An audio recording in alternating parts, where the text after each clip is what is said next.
সন্তানের হে মুগ্ধ জননী রেখেছো বাঙালি করে মানুষ করনি। আপনারা মানুষ হন, আমরাও মানুষ। এক এক সময় আমি যুদ্ধ করেছি, আমরা 5টা গুলির জখম আছে। আমি বীর প্রতীক খেতাবপ্রাপ্ত মুক্তিযোদ্ধা। আমার বয়স 18। আমার নাম মেজর মোহাম্মদ আলী আশরাফ, বীর প্রতীক।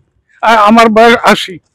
সেই সময় এবং আজকের এই সময়টা কতটা আলাদা মনে হচ্ছে, যে কতটা আর আলাদা কি, আমরা এখন অনেক আগে গেছি, ইন্ডিয়ার থেকে আগে গেছি। আমরা ইকোনমিক্যালি পাকিস্তান এবং ইন্ডিয়াকে ছাড়িয়ে গেছি। বিজয় দিবস আনন্দের, প্রত্যেকটা বিজয়ী আনন্দের। মানে তো সেখানকার বাসিন্দা যারা বাংলাদেশিরা রয়েছে তারা মুক্তিযোদ্ধাকে অস্বীকার করছে, কি বলবেন এই সিচুয়েশনটা? না বললাম, নো কমেন্ট। আচ্ছা, বলছি যে অনেক সময় অনেক হুমকি আসছে, যেমন কলকাতা দখল করে নেবে বা কলকাতায় মানে এটা হুমকি দেওয়া হচ্ছে, এই সিচুয়েশনটা কিন্তু আগে ছিল না।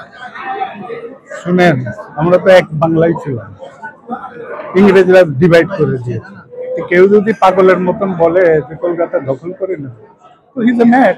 ভারত বিদ্বেষী কি হয়ে যাচ্ছে আস্তে আস্তে বাংলাদেশিরা? হ্যাঁ, ভারত বিদ্বেষী কি হয়ে যাচ্ছে বাংলাদেশিরা? এটা আপনারা ক্রিয়েট করছেন, আপনারা এটা তৈরি করেছেন, আপনারা তৈরি করেছেন। আপনারা ফ্ল্যাগ এইভাবে অমর্যাদা করেছেন, আপনারা আমাদের এমবাসিতে আক্রমণ করেছেন, এটা আমরা করেছি।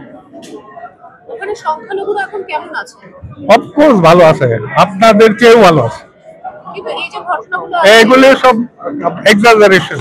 চিন্ময় কৃষ্ণ দাস কেমন আছেন? জেলে তার হয়ে কেউ লড়াই ওটা ব্যাপার হইলো, কেউ যদি চুরি করে, সে হিন্দু হোক আর মুসলমান হোক, তার পানিশমেন্ট হবে না? উকিল দাঁড়াতে দিচ্ছিল, তার উকিলকে খুব মারধর করা হচ্ছে, এইগুলি বললাম তো, নো কমেন্ট। আমি পলিটিক্যাল লিডারও এগুলো আমি বেশি জানিও না, এই সম্বন্ধে জানিও না। মানে কি চাইছেন এই দুদেশের সম্পর্ক? না, এগুলো আমাদের। হ্যাঁ, ওকে ওকে। আলী আশরাফ, ইনশাআল্লাহ ইনশাআল্লাহ। Time will say, time will give you the actual picture. Is the two nations, like relationship between two nations, is winning because of this? What is happening there in Bangladesh now? I am not political leader. I cannot. I am a military leader. Right, sir. But do you remember those days? Can you share your thoughts about like